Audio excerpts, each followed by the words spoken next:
In this video, I'll show you how to download ChatGPT app shortcut on your Android phone for free.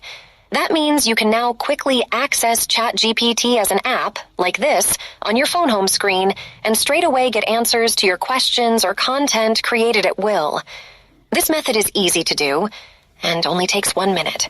So make sure you stick to the end of the video. Firstly, if you haven't already, you need to create a ChatGPT account, which you can learn how to do in this video on the channel. Alright, so I'm assuming you've got your ChatGPT account set. Great, now let me show you how to download ChatGPT app shortcut for your mobile phone.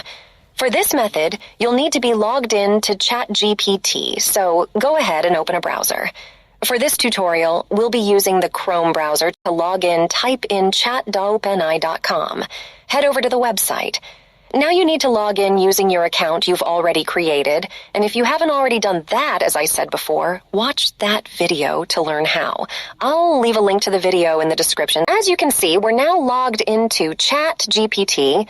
Now to download a ChatGPT app shortcut for Android phone free, go ahead and just tap the 3 dots at the top right, and then it's as simple as tapping Add to Home Screen. Give it the name ChatGPT, and you can see we've got the logo that's going to be used for the app shortcut.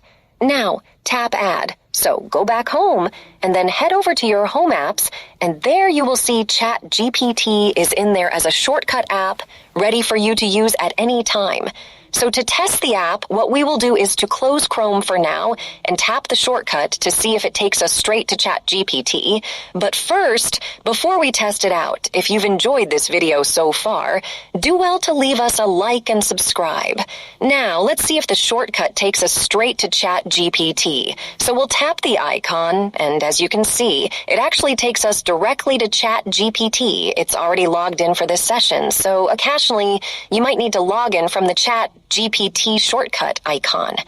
Alright guys, we've come to the end of the video. Don't forget to comment if this tutorial worked for you and subscribe if you haven't already. Thanks for watching, and I'll be seeing you guys in my next video.